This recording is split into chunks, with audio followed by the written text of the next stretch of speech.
a couple set off on their anniversary hunting trip into the Michigan wilderness. But they never returned, vanishing without a trace into the vast forest then. And 2 years later, their dog suddenly shows up on the porch, injured, emaciated, and carrying a secret that would trigger a chain of events exposing an unthinkable nightmare. Elizabeth Spence pushed herself up from her knees, wincing as her arthritic joints protested the movement. The Michigan sun beat down on her weathered hands as she pulled another weed from around her tomato plants at 72. The garden work seemed to get harder each year, but she'd be damned if she'd let the weeds take over. Not after all the work she'd put into this patch of earth over the decades, just a few more, she muttered to herself, eyeing the row of vegetables that still needed attention. But the timer she'd set in the kitchen began its insistent beeping, reminding her of the pot roast simmering on the stove. With a grunt of effort, she leveraged herself to her feet, one hand pressed against her lower back, and the walk to the house seemed longer than it used to. Each step up the wooden porch stairs sent a twinge through her knees, and she'd been putting off this garden work for weeks, but with Neil's busy at his job and Dean. She stopped that thought before it could fully form. 2 years since Dean and his wife Jocelyn had gone hunting and never come back. Elizabeth reached for the screen door handle, already thinking about the carrots she needed to add to the roast. When movement on the porch caught her eye, she turned, expecting maybe a raccoon or stray cat. The trowel clattered from her nerveless fingers. There, lying on the worn wooden boards of her porch, was a dog. But not just any dog. Even through the matted, filthy fur and the shocking thinness of his body, she recognized him instantly. Rufus Dean's Irish wolfhound Elizabeth stumbled backward, her hand flying to her chest where her heart had begun a wild, painful rhythm. "Oh," she whispered, blinking hard. "No, it can't be." The dog lifted his head weakly at the sound of her voice. One of his front legs was wrapped in what looked like a makeshift bandage, stained and filthy. His ribs showed starkly through his coat, and there was a raw, infected wound on his forehead. But those eyes, those gentle brown eyes that had always looked at Dean with such devotion, they were unmistakably Rufus's. "Oh my God." Elizabeth gasped, her legs threatening to give out. She gripped the porch railing, unable to look away from the impossible sight before her. 2 years the dog had been missing. For 2 years, along with Dean and Jocelyn. The search parties had found nothing, no bodies, no gear, no trace of them, or Rufus in those vast Michigan woods. With shaking hands, she fumbled for her phone in her pocket, nearly dropping it twice before managing to dial 911. 911. "What's your emergency?" "This is Elizabeth Spence." She managed her voice barely above a whisper. I need officers at my house immediately. The dog, my son's dog, just showed up. My son, who's been missing for 2 years." "Ma'am, can you repeat that?" "Dean Spence's dog," she said more firmly, though her voice still shook. "My son is DEA agent." Dean Spence. He went missing 2 years ago with his wife Jocelyn while hunting their dog. Just appeared on my porch. He's injured badly. Please send someone now. Units are on their way, Mrs. Spence.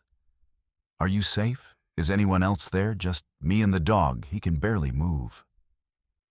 Oh, God, what does this mean? Where's my son? Stay on the line with me, ma'am. Officers will be there shortly. Elizabeth sank down onto the porch steps, keeping her eyes on Rufus. The dog's tail gave a weak thump against the boards, as if he recognized her too.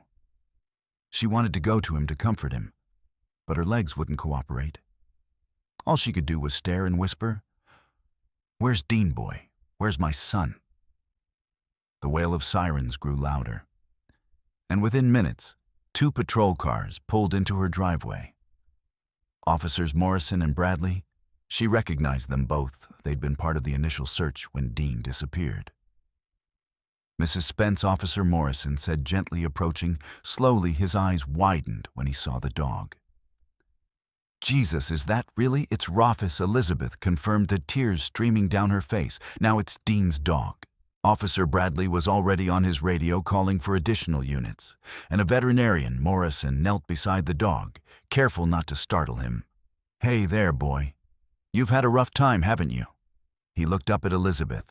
We need to get him medical attention immediately, and we'll need to take you to the station, Mrs. Spence. The detectives will want to speak with you right away. But what about searching if Rufus is alive? Maybe Dean will handle everything. Morrison assured her, let's focus on getting you and the dog somewhere safe first. More vehicles arrived, an animal control van with a veterinarian, 2 more patrol cars, and an unmarked detective's vehicle. Elizabeth watched in a daze as the vet, a young woman with gentle hands, carefully examined Rufus, where he lay, severe malnutrition, dehydration. The vet murmured, this wound on his head is infected. The leg, someone tried to bandage this, but it's been a while. We need to get him to the clinic immediately. They loaded Rufus onto a special stretcher, the dog whimpering softly, but too weak to resist. Elizabeth found herself in the back of Officer Morrison's patrol car, heading to the station. Her mind raced with questions. How had Rufus survived 2 years in the wilderness? Who had bandaged his leg? And most importantly, what had happened to Dean and Jocelyn? The familiar building of the police station came into view. But it felt surreal, like she was watching someone else's life unfold. Officers held doors for her, guided her to a comfortable interview room. Not the stark interrogation room she'd seen on TV, but a softer space with padded chairs and a coffee maker in the corner, Mrs. Spence. I'm Detective Walsh. A woman in her 40s introduced herself. I know this must be overwhelming. Can I get you some water coffee? Where's the dog? Elizabeth asked. I need to know he's being taken care of. Dr. Hernandez from the emergency veterinary clinic is with him now. She'll update us as soon as she can right now. I need you to tell me exactly what happened. More people filed in. Detectives she recognized from Dean's department at the DEA, uniformed officers who'd known her son. The small room grew crowded with concerned faces. Elizabeth recounted finding Rufus, her voice growing steadier as she spoke. The detectives took notes, asked careful questions. When did she last see the dog before today? What was his condition? Then, had she noticed anything unusual around her property recently? The bandage on his leg, Detective Walsh said thoughtfully. That's not something a dog could do to himself. Someone helped him. Then, someone's seen him, Elizabeth said urgently. Someone knows something. We're already mobilizing search teams, another detective assured her. We'll start from your property and work outward. Follow any trail the dog might have left. Dr. Hernandez arrived then, still in her scrubs. He's stable, she announced, and Elizabeth sagged with relief. Sedated for now, while we treat his wounds and run some tests. He's been through hell. Sorry for the language, but he's a fighter. Someone definitely provided medical care at some point, though not recently. That bandage is at least a few weeks old. When can I see him? Elizabeth asked. Let's give him a few hours to rest. I'll bring him to you as soon as he's ready. The vet paused. Mrs. Spence, that's one tough dog. Whatever happened out there, he fought to make it back. Elizabeth nodded. Fresh tears spilling over. Rufus had made it back. But where was her son? And the interview room at the station had grown warm, with so many bodies packed inside. Elizabeth sat at the center of it all, fielding questions from the growing group of officers and detectives. Word had spread quickly through the department. Dean Spence's dog had returned after 2 years. Mrs. Spence, think carefully. Detective Walsh pressed gently in. In the days before Dean and Jocelyn went hunting. Did he mention anything unusual? Any concerns about his work threats he'd received? Elizabeth shook her head slowly. Nothing. He was excited about the trip. They'd been planning it for months. Their anniversary hunting trip. He said the woods up north were perfect this time of year for deer. The door opened, and 3 more officers entered, including Lieutenant Marcus Hayes from the DEA. Elizabeth recognized him from department functions she'd attended with Dean. Elizabeth Hayes said, his face grave. I'm sorry you're going through this. We're going to do everything we can to find answers. He turned to the others.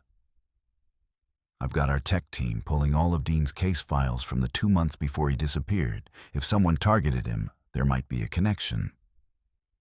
Another officer, one Elizabeth didn't recognize, stepped forward. He was younger, maybe mid-30s, with sharp blue eyes and close-cropped sandy hair. Mrs. Spence, I'm Officer. Dmitry Volkov, I worked a few joint operations with Dean. He's a good man.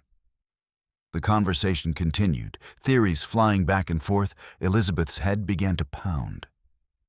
She'd been at the station for over 3 hours now, and the adrenaline that had carried her through the initial shock was wearing off. Her arthritis was flaring badly, joints stiffening from sitting in the same position. I think Mrs. Spence has had enough for now. Officer Vulov said, suddenly noticing her discomfort. Perhaps someone should take her home. She needs rest, and we need to coordinate the search teams anyway. Detective Walsh nodded. He's right. Elizabeth will continue working here. Is there someone we can call to stay with you? My other son Niels, but he's at work in Detroit. It'll take him a few hours to get here. I can drive you home.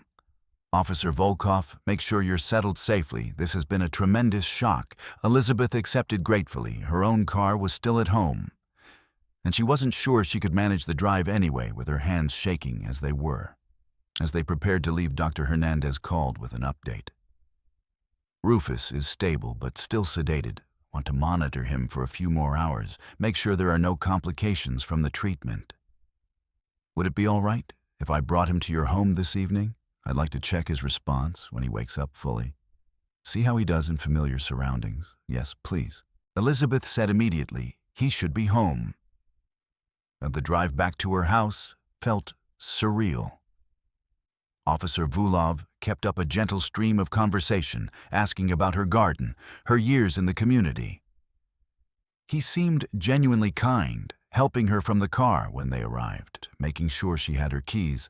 The search teams will be working through the night, he assured her. As they walked to her door, every available officer is being called in. We'll find answers, Mrs. Spence, inside. Elizabeth sank into her favorite armchair, the one where she used to sit and watch Dean and Niels play as boys' officer. Vulov checked the windows, the back door, making sure everything was secure. Would you like me to wait until your son arrives? He offered. No. You've been very kind. I'll be fine. She paused, then Officer Vulov. Do you really think could Dean still be alive? Something flickered across his face. Concern, sympathy, it was gone before she could identify it. If anyone could survive out there, it would be Dean. He knew those woods better than most. The sound of a car in the driveway interrupted them. Elizabeth looked out to see Niels's pickup truck pulling in at speed, gravel spraying. Her younger son was out of the vehicle before it had fully stopped rushing toward the house. Mom Niels burst through the door, immediately wrapping her in a careful hug. At 38, he was the opposite of his older brother. In many ways, where Dean was calculated and methodical, Niels was impulsive and emotional. I'm sorry, I couldn't get here sooner. Traffic was a nightmare, and my boss was being a complete... He noticed Officer Vulov and stopped. Sorry, I'm Niels Spence, Officer Dmitry Vulov. They shook hands. I was just making sure your mother got home safely. Is it true? Rufus really came back. He's at the vet clinic, Elizabeth explained. Dr. Hernandez will bring him home soon. He's in bad shape. But alive, Niels ran his hands through his hair, a gesture so reminiscent of his father that Elizabeth's heart clenched. Jesus, 2 years. How is that even possible? That's what we're trying to determine. Officer Volkov said I should get back to the station, help coordinate the search efforts. He turned to Elizabeth. You have my card call if you need anything or remember any details that might help. Thank you for driving me home. Elizabeth said you've been very kind. Vulov was just stepping off the porch when another vehicle turned into the driveway. A van with emergency veterinary services emblazed on the side. Dr. Hernandez was behind the wheel. Perfect timing, the vet called out. Climbing from the van, he's starting to wake up. I'll need help getting him inside. Officer Vulov immediately turned back. I'll help. They opened the van's rear doors to reveal Rufus. On a special cushioned stretcher, the dog's eyes were open, but still glazed from sedation. His head lifted slightly at the sound of voices. Easy boy, Dr. Hernandez soothed. Let's get you. The transformation was instantaneous. The moment Rufus's gaze landed on Officer Vulov, the dog exploded into motion. Despite his weakened state and the sedation still in his system, he lunged upward, a deep growl rumbling from his chest. His lips pulled back, showing teeth, and he barked with a ferocity that made everyone step back. "Whoa," Niels exclaimed, moving protectively in front of his mother. Rufus continued to bark and snarl, his entire focus on Officer Volkov, who had taken several steps backward, hands raised. "It's okay," Vulov said, though. Elizabeth noticed he'd gone pale. "I probably smell like my K9 unit Duke was in my patrol car all morning. Dogs can be territorial about that." But Rufus wasn't backing down. Despite Dr. Hernandez's attempts to calm him, he continued to growl, hackles raised, eyes never leaving the officer. "Maybe you should go," Niels suggested. "We can handle it from here." Vulov nodded, attempting a laugh that didn't quite reach his eyes. "Yeah, probably best. Duke's a German Shepherd, very different energy from a wolfhound. Rufus probably thinks I'm bringing competition into his territory." He backed toward his patrol car. I'll check in tomorrow. Make sure everything's okay." Only after the patrol car had pulled away did Rufus begin to calm, though he kept looking toward the road, a low rumble still in his throat. That was strange. Dr. Hernandez mused. "In my experience, dogs don't usually react that strongly to just a scent, especially not in Rufus's condition." "Well, let's get him inside. The vet said he needs rest, and I want to monitor him for a few more hours." Mrs. Spence, "Do you still have his bed? Familiar items will help. Everything's just as they left it," Elizabeth said softly. "I couldn't bear to change anything," as they carefully carried Rufus into the house. Elizabeth couldn't shake the image of the dog's reaction to Officer Volkov. In all the years Rufus had been part of their family, she'd never seen him act that aggressive toward anyone Dr. Hernandez had left an hour ago. Satisfied that Rufus was stable enough to remain in Elizabeth's care, the dog now lay on his old bed in the corner of the living room, in the same spot where he'd always kept watch when Dean and Jocelyn visited. His breathing was steady, but labored ribs visible with each rise and fall of his chest. Neil sat across from his mother at the kitchen table, too. Cups of coffee growing cold between them, the familiar ritual of sharing coffee felt strange under these circumstances. The same table where they'd gathered for countless family meals, now heavy with unspoken fears. "He loved that dog more than anything," Neil said quietly, watching Rufus sleep. "Remember when he first brought him home? Jocelyn was so mad. You didn't tell me he'd be the size of a small horse." Elizabeth managed a weak smile, but she fell in love with him. Just as fast used to sneak him treats when she thought Dean wasn't looking. Dean always knew. Niels added he'd pretend he didn't see. They lapsed into silence. Elizabeth's arthritis was acting up worse than usual, stress making her joints feel like they were full of ground glass. She rubbed her swollen knuckles absently. "Mom, that reaction to the officer earlier." Niels started. "I know it was strange. Dean always said Rufus could read people better than any person could. Remember that time with the contractor who tried to overcharge them for the deck repair? Rufus wouldn't let the guy in the house, and Dean was right not to trust him." Elizabeth recalled, found out later he'd been scamming elderly homeowners all over the county. The phone rang, startling them both. Elizabeth's heart jumped. Every call now carried the weight of possibility. She answered with trembling fingers. "Mrs. Spence, this is Detective Walsh. I wanted to give you an update on our search efforts." "Yes." Elizabeth put the phone on speaker so Niels could hear. "We've had teams in the forest since this afternoon. We were able to locate what we believe are Rufus's tracks, leading from the deeper woods toward populated areas. The K9 units followed the trail for several miles," and Niels leaned forward. Walsh's voice was carefully neutral. "The trail is old, Mrs. Spence days, maybe weeks, it seems to meander. Significantly, the pattern you'd expect from an animal foraging, hunting, surviving on its own. We lost it at several stream crossings, but someone bandaged his leg," Elizabeth protested. "Someone helped him." "Yes, that's unusual. We're exploring the possibility that maybe a hunter or hiker came across him at some point and provided basic first aid. But honestly, Mrs. Spence, that bandage is crude.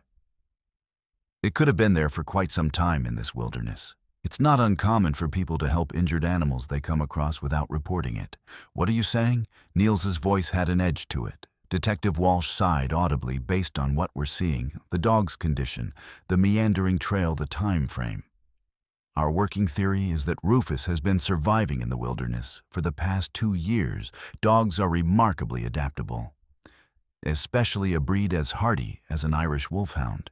He would have been able to hunt small game, find water sources. You think my son is dead? Elizabeth's words were flat, not a question, Mrs. Spence.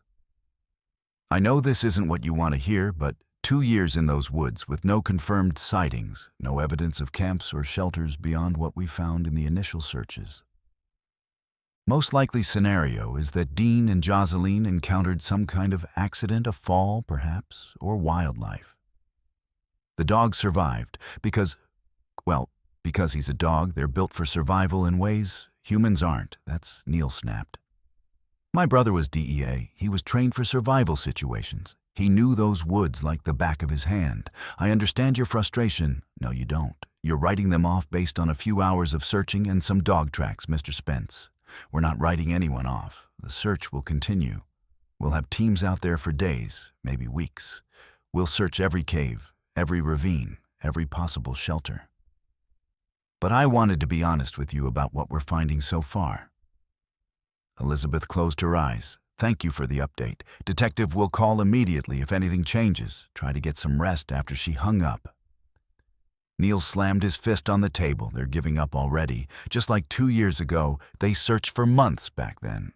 Elizabeth reminded him gently, not good enough. Dean wouldn't just die out there, and even if something happened, there would be evidence. Bodies don't just disappear, animals. Elizabeth couldn't finish the sentence, no. Neil stood abruptly. I don't accept that look at Rufus. He made it back. He found his way home after 2 years. That dog wouldn't leave Dean, unless he paused, his anger deflating slightly, unless he had no choice. They both looked at the sleeping dog, even in rest.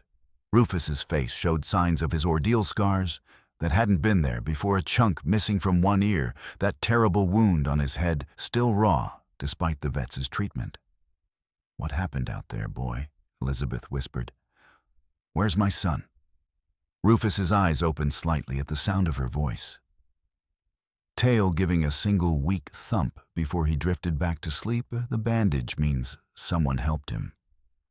Neil said firmly, someone somewhere knows something. The police just need to look harder. Accidents happen. Neil's even too experienced. People remember that park ranger last year who don't. Neil spun to face her. Don't compare Dean to some random hiker. He knew those woods better than anyone. He'd been hunting there since he was 12. And he'd never ever put Jocelyn in danger. I know that, do you? Because you're sitting there listening to that detective's theories like they mean something like Dean and Jocelyn, just what fell off a cliff, got eaten by bears with no trace. Elizabeth flinched at the harsh images, the search teams. The search teams gave up after 3 months. Just like they're giving up. Now Niels ran his hands through his hair in frustration. They see Rufus and think, oh, the dog survived in the wild for 2 years. The humans must be dead. But what about the bandage, Mom? What about the fact that Rufus made it home at all? He wouldn't leave Dean unless something forced him to, or unless Dean told him to. Elizabeth said quietly. That stopped Niels mid-pace. They both looked at Rufus, still sleeping fitfully on his bed. You think Dean sent him for help? Niels's voice had dropped. I don't know what to think anymore. Elizabeth's shoulders sagged. I want to believe they're alive. God knows I do, but 2 years, Niels, no ransom demands, no bodies, no camps, no signs. Maybe the police are right. Maybe something terrible happened and Rufus was the only survivor. No, Niels's jaw set in a way that reminded Elizabeth painfully of his father. I'm not accepting that, not without proof. He strode toward the hallway leading to the garage. Elizabeth heard him rummaging around metal, clanking against metal. What are you doing? Niels emerged, carrying his hunting rifle and Dean's old camping pack. What I should have done better 2 years ago. I'm going back out there. Niels, it's getting dark. No, I've got lights and camping gear. He was already checking the rifle-loading ammunition into his pockets. I searched for weeks after they disappeared, but maybe I missed something. Maybe things have changed if Rufus found his way back now after all this time. Something made that happen. The police are searching. The police are going through the motions. They've already decided Dean and Jocelyn are dead. He pulled out a tent sleeping bag. Water purification tablets. I haven't. Elizabeth stood her arthritic knees protesting. At least wait until morning. Go with the search teams so they can tell me where I can and can't look. No thanks. He found Dean's GPS unit, checked the batteries. I'll start where they went missing and work out where different patterns than last time. If someone helped Rufus, there might be cabins or camps we missed. Niels, please. I can't lose you too. He paused, and then seeing the fear in his mother's eyes, his expression softened slightly. You won't? I'll check in by satellite phone every 12 hours, but I have to do this, Mom. I can't just sit here while they write. Dean off, Elizabeth knew that determined look. She'd seen it in his father, in Dean, and now in Niels.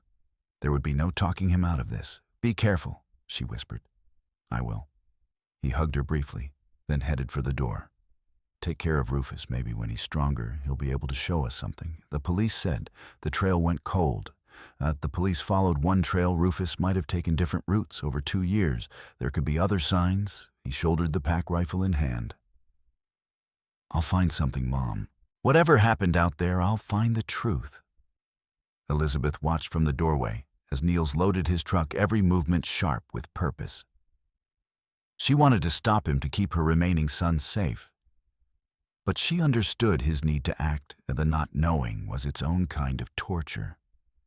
As the truck's tail lights disappeared into the gathering darkness, Elizabeth closed the door and returned to Rufus's side. The dog's eyes were open now, watching her with an ancient sadness. He's going to look for them, she told the dog unnecessarily. Just like you did, I suppose. Rufus wed softly, his gaze moving to the door, as if he too was watching Niels leave. Elizabeth settled into her chair, one hand resting on the dog's head. Whatever secrets those woods held, she prayed that they would finally give them up in the house. Felt too quiet with Niels gone.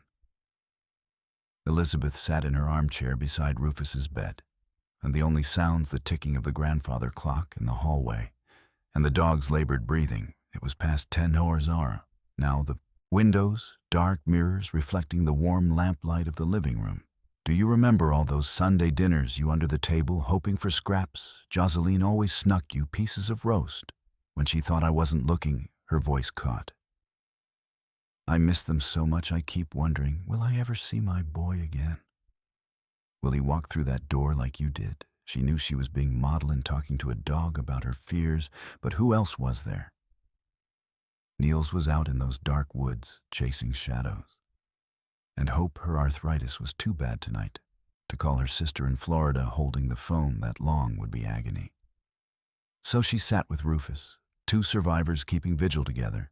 The police think they're gone, she whispered. They think you lived wild all this time, that Dean and Jocelyn had an accident. But you wouldn't leave him, would you not, unless you had to? Not unless he told you to go. A sharp knock at the door shattered the quiet. Elizabeth's heart leaped. Niels must have changed his mind, decided to wait until morning. After all, she pushed herself up from the chair joints, protesting, and shuffled to the front door through the peephole. She was surprised to see Officer Volkov standing on her porch, his uniform crisp, despite the late hour he was holding what looked like a manila folder. Elizabeth opened the door partway. Officer Volkov, it's rather late. I apologize, Mrs. Spence, he said. And he did look genuinely apologetic. I know it's after 10. But I've been going through old case files at the station, cross-referencing some of Dean's DEA work with missing persons reports from the last few years. I think I might have found something a lead. Possibly there are some connections I'd like to show you, get your input on. I was going to wait until morning. But I saw your lights were still on, and I thought you'd want to know immediately if there was any new information. Of course, yes. Come in the moment. She began opening the door wider. Rufus exploded into a frenzy of barking despite his weakened state.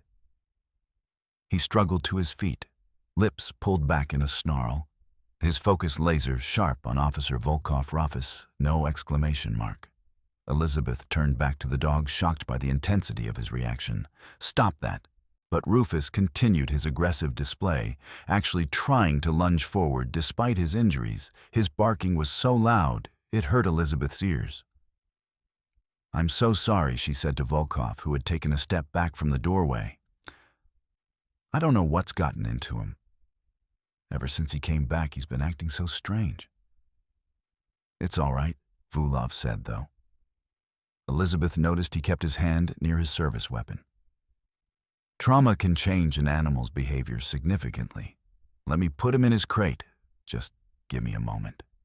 It took considerable effort to get Rufus into the large wire crate they kept in the corner of the living room. He fought her the whole way, something he'd never done before, and continued barking even after she'd latched the door. "Hush, now," she said firmly. "That's enough. Officer Vulov is trying to help us." She returned to the front door, embarrassed and flustered. "I'm so sorry about that.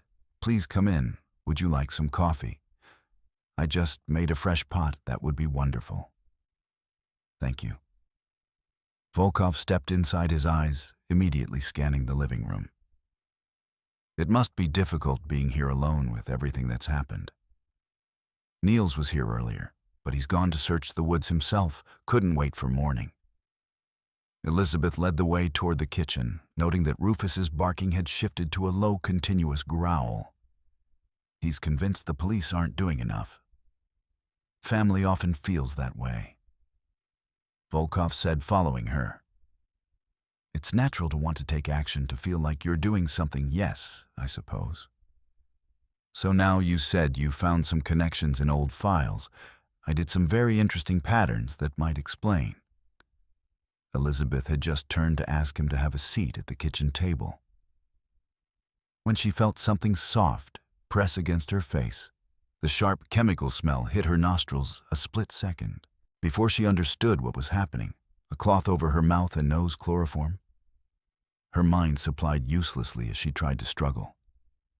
But Vulov was stronger, younger, and had the element of surprise, one arm wrapped around her waist, holding her against him, while the other kept the cloth firmly in place. Elizabeth's arthritic hands clawed weakly at his arm, but already the edges of her vision were going dark. "I'm sorry about this," she heard him say, his voice sounding very far away. "But your son made this necessary." Her legs gave out, the kitchen tilted sideways. Through the growing darkness, she could hear Rufus going absolutely wild in his crate, barking and snarling and throwing himself against the wire walls. "He tried to warn me," she thought muzzily. He knew he tried to tell me. The last thing she heard before the darkness claimed her completely was Rufus's desperate barking, and the sound of her body hitting the kitchen floor. Consciousness returned, slowly bringing with it a pounding headache and the taste of chemicals in her mouth. So Elizabeth's eyes fluttered open to harsh fluorescent lighting and concrete. She was sitting on a cold floor, her back against something hard. When she tried to move, she realized her hands were bound behind her. "Ah, you're awake." Officer Vulov stood a few feet away.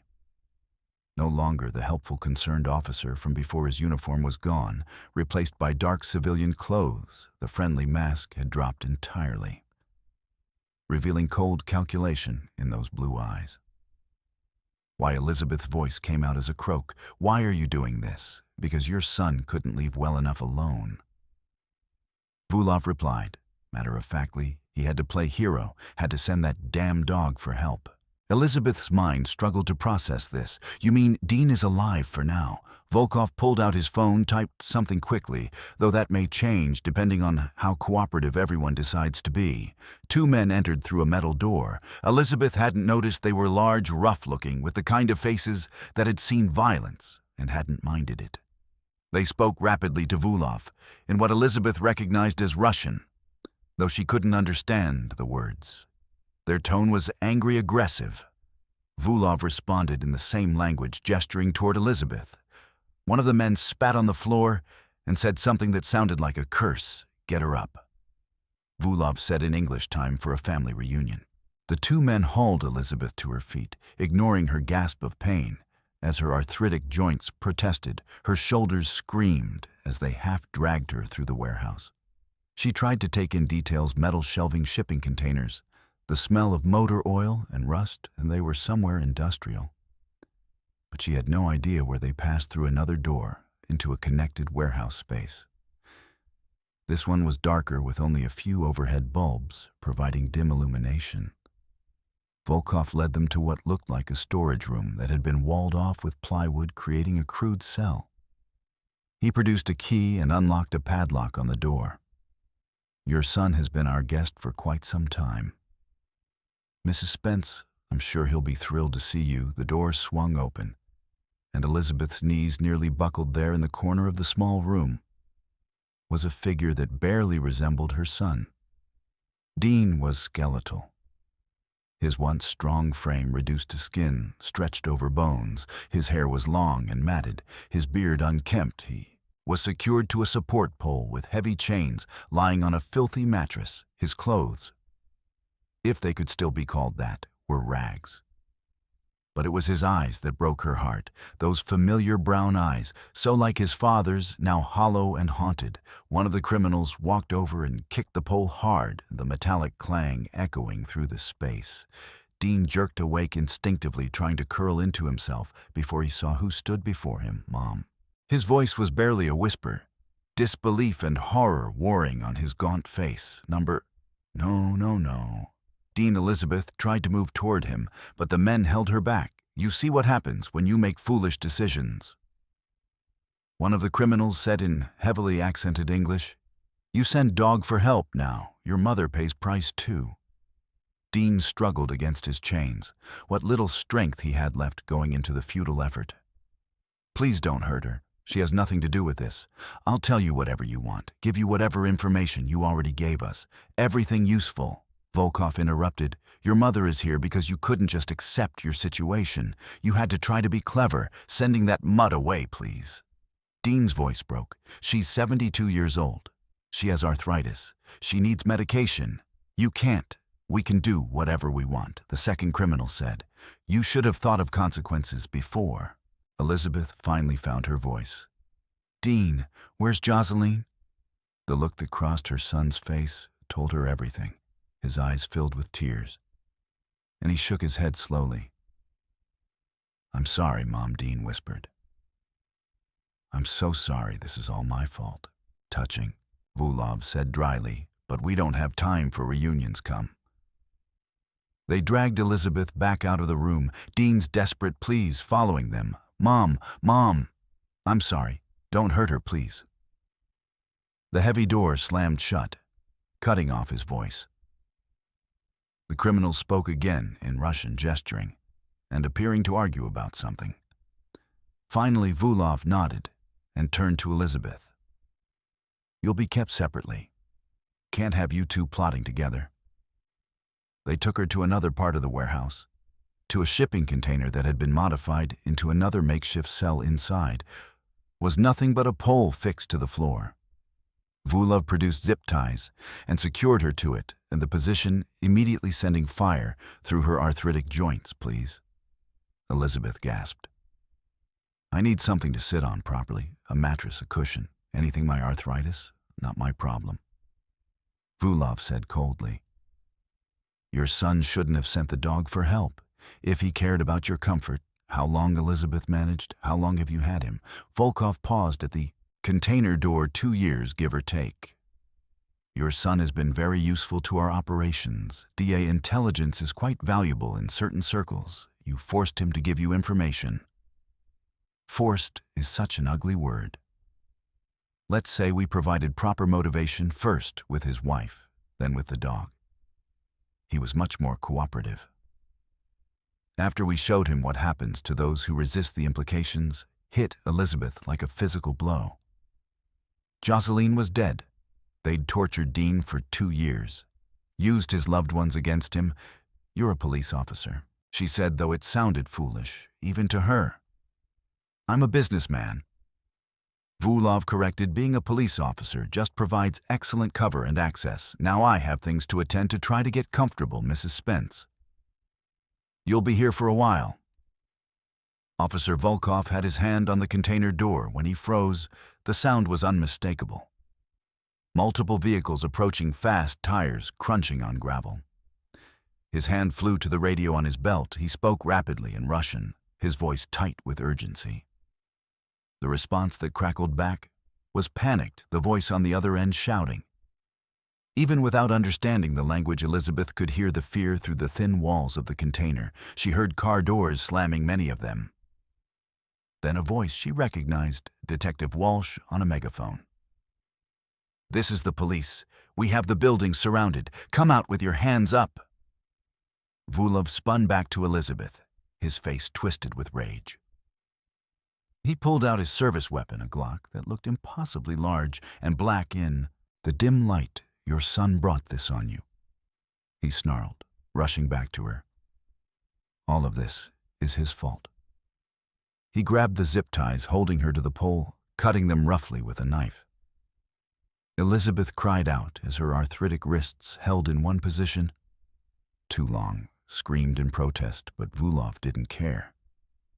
He hauled her to her feet, spun her around, and pressed the gun to her temple. "Move him," he ordered, using her as a shield as he pushed her toward the container door. Outside the container, the warehouse had erupted into chaos. Elizabeth could hear the Russians shouting to each other, the scrape of crates being pushed into defensive positions. Someone was yelling orders in accented English. Folk dragged her through the warehouse, keeping her body between him and the main entrance. Elizabeth's legs shook, her joints on fire, but the gun at her head kept her moving. "This is your last warning, Detective." Walsh's voice boomed through the megaphone release. "Any hostages and surrender peacefully." The response was a burst of automatic weapons. Fire from somewhere near the main entrance. The warehouse erupted. Elizabeth heard glass-shattering bullets punching through the metal walls with sharp pinging sounds. "SWAT is breaching." Someone shouted an explosion, a flashbang grenade. Elizabeth's ears rang more gunfire, the sharp crack of police weapons mixing with the deeper chatter of automatic rifles. Volkov cursed and pushed her faster, trying to navigate through the maze of containers and shelving. They were passing under a wooden support beam when a stray bullet struck it, showering them both with splinters. Vulov instinctively ducked his grip on Elizabeth. Loosening for just a moment, it was enough. Elizabeth wrenched herself sideways, her body protesting. But adrenaline giving her strength she didn't know she still had. She stumbled, fell, and rolled behind a forklift. "Damn it!" Vulov shouted. He looked between her and his escape route, made a split-second decision, and ran. Elizabeth lay gasping behind the forklift, splinters in her hair, her whole body shaking. And the gunfire was intensifying. She could hear officers shouting, "Move, move, move," and contact left. Dean. She had to get to Dean, fighting through the pain. She began crawling across the concrete floor. Her knees screamed. Her hands were bleeding from the rough surface. But she kept going. The plywood-walled cell wasn't far. She could see it through the chaos, that makeshift corner room where her son was chained. More gunfire erupted near what sounded like a back entrance. Someone was screaming in Russian. Glass crashed. A flashbang went off somewhere to her right, the concussion making her ears ring worse. She reached the corner, crawled around it. The padlock was still off from when they'd brought her to see Dean. She pushed the door open. Dean was there, trying to sit up on his filthy mattress chains, clanking. His hollow eyes widened when he saw her mom get down. He whispered urgently, "Get behind something solid." Elizabeth crawled to him, staying low. More gunfire erupted closer now. She could hear the SWAT team's tactical commands. "Drop your weapons, hands behind your back." The commands were in English now. Directed at someone nearby, Russian voices yelled back defiantly. 3 quick gunshots, the controlled fire of trained police officers, then 2 more. Someone started screaming in Russian, the sound full of pain and fear. Another shot cut it short, then suddenly silence, the kind that rings in your ears after chaos. Elizabeth reached Dean, her arthritic joints burning from the crawl across concrete. He stretched his skeletal arms toward her as far as the chains would allow. "I'm sorry, Mom. This is my fault. They took you because I..." "Shh." Elizabeth said, taking his face in her hands, feeling the sharp bones under papery skin. None of this is your fault. Footsteps approached, fast, multiple sets. Tactical boots on concrete. Police. Anyone in here?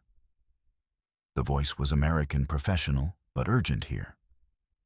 Elizabeth called out, her voice cracking. We're here. We need help. Multiple officers rushed in, weapons drawn but pointed low. They swept the room professionally, checking corners, and then behind them, Mom Niels pushed past the officers, his hunting rifle slung over his shoulder. Mom, oh God, he stopped short when he saw Dean clearly for the first time. His brother, the strong DEA agent who taught him to hunt, who'd always been larger than life, reduced to this skeletal figure chained like an animal. Jesus Christ. Niels breathed Dean. It's safe now, the lead SWAT officer said already on his radio. Suspects are down or in custody. We need bolt cutters in here. Another officer was shouting, we need medics in here now. We have victims, one in critical condition. Niels dropped to his knees beside his brother, his face a mask of shock and rage. Dean managed a ghost of his old smile. Hey, little brother, you look good, don't joke, man. Niels' voice cracked. Not now. Not after he couldn't finish. Paramedics rushed in with their equipment and a stretcher. They went to work immediately, checking Dean's vitals, starting an IV. One of them produced bolt cutters and began working on the chains as they freed him from the pole. Dean gripped Elizabeth's hand with what little strength he had. His eyes filled with tears. They killed Jocelyn, Mom. 14 months ago, his voice broke. She tried to escape, and they shot her, made me watch, said it was my fault for not cooperating fast enough. Elizabeth held his hand tighter, her own tears flowing freely. Niels made a sound like a wounded animal. We've got to move him. One of the paramedics said he needs immediate medical attention. They so carefully lifted Dean onto the stretcher. He weighed almost nothing. Elizabeth struggled to her feet. Niels immediately there to support her. Together, they followed the stretcher out of that hellish room. The warehouse was a war zone. Bullet holes pocked the walls, spent shell casings littered the floor. SWAT officers were everywhere, some still clearing rooms, others standing guard over suspects, and they emerged into the night air. When had it become night? How long had she been in that container? And Elizabeth gasped at the scene. Police vehicles everywhere, their lights painting everything in reds and blues. Ambulances waiting. 3 Russians were on their knees, hands zip-tied behind their backs. Officers standing guard. 2 bodies lay under white sheets, blood seeping through.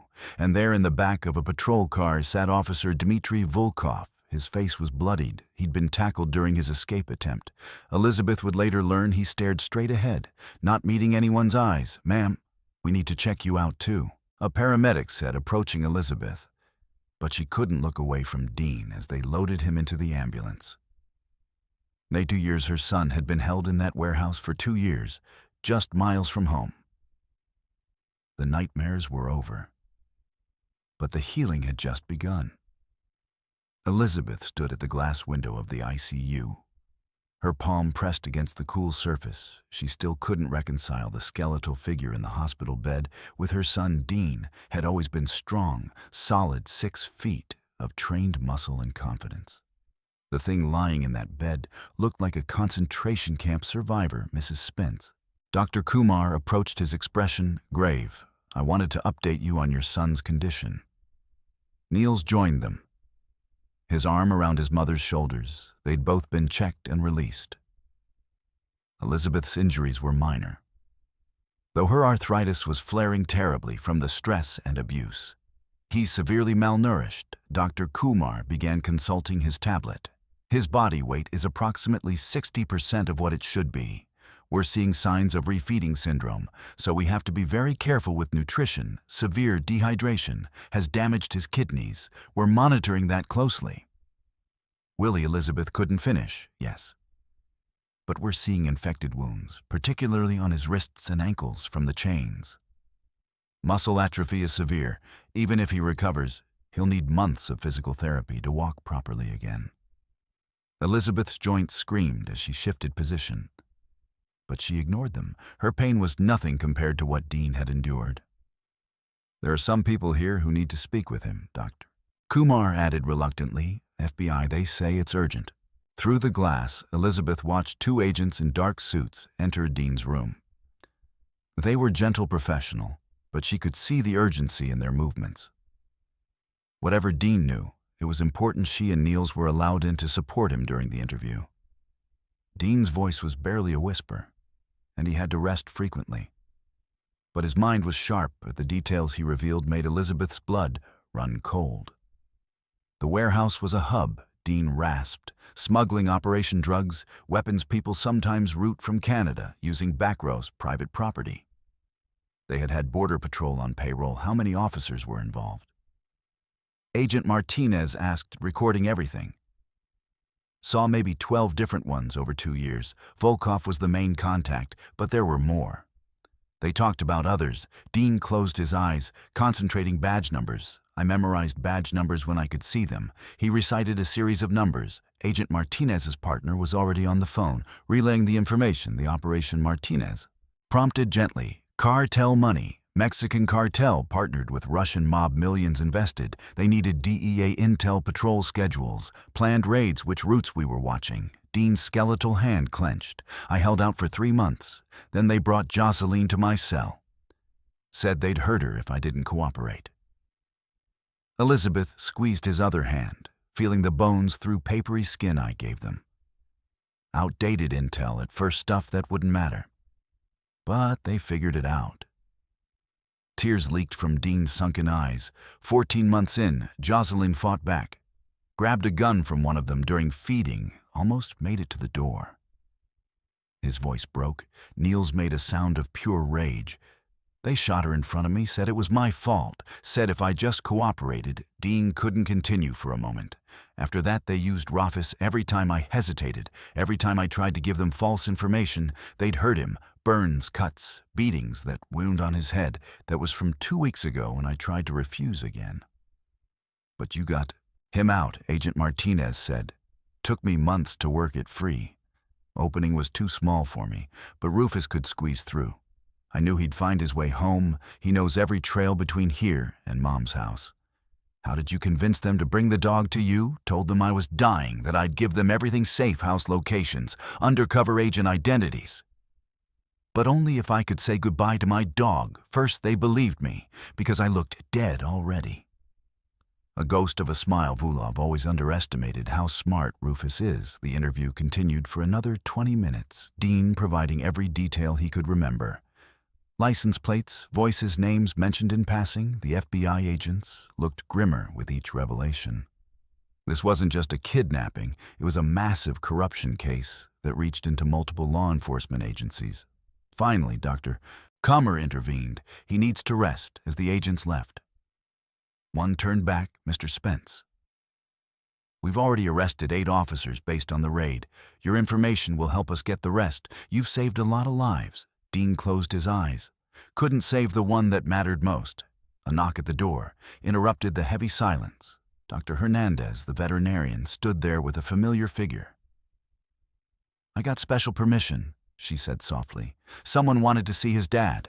Rufus limped into the room, his tail wagging despite his injuries, and the dog who'd been too weak to stand properly just hours ago had found new strength. He approached the bed carefully, as if understanding how fragile Dean was. Hey boy, Dean whispered, his skeletal hand reaching out. Rufus gently rested his head on the bed, positioned so Dean could touch him without straining the dog's eyes. Never left his master's face. Good boy, Dean. Breathe, such a good boy. You did it. You got help. Both man and dog were crying, Dean's tears silent. Rufus is coming out as soft whines, and the dog carefully placed one paw on the bed, maintaining contact. And Agent Martinez appeared in the doorway one more time. Mrs. Spence, I thought you should know, we've found remains at the warehouse. 3 bodies so far. Your son was right about the murders, and we expect more arrests within the hour. Elizabeth nodded, unable to speak. Justice was coming. But it couldn't bring back Jocelyn or undo 2 years of torture. As the room cleared, leaving just family, Niels moved closer to his brother's bed. Dad would be proud, he said quietly. You never gave up. You survived, and you got Rufus home. Dean's eyes found his brother. I gave them information people might have died because of what I told them. You were tortured for 2 years, Neil said firmly. You watched your wife murdered. You did what you had to do to survive. No one could blame you for that. Elizabeth thought of Jocelyn, vibrant, laughing. Jocelyn, who loved hiking and bad action movies, and who looked at Dean like he hung the moon gone because of greed and corruption. As the tears came again, silent and painful, I memorized everything. Dean whispered, his energy fading, every face, every name, every detail for her. They're going to pay for what they did to her. Rest now, Elizabeth said, stroking his forehead around the IVs and monitors. Just rest. Dr. Kumar returned. He needs to sleep. You can stay, but please let him rest. The family settled in for their vigil meals in an uncomfortable chair, Elizabeth in a recliner a nurse had brought for her arthritic joints, Rufus curled on a blanket on the floor, positioned where he could see Dean refusing to leave his post. The room was quiet, except for the steady beep of monitors and Dean's breathing. Elizabeth settled back, prepared for the long vigil ahead. Her son was home, damaged, grieving. But home they would face whatever came next, together. The recovery, the trials, the long journey back from hell. For now it was enough to sit in this sterile room and watch her son breathe, each rise and fall of his chest, a small victory. A defiance of those who'd tried to break him. He'd survived. They'd survived.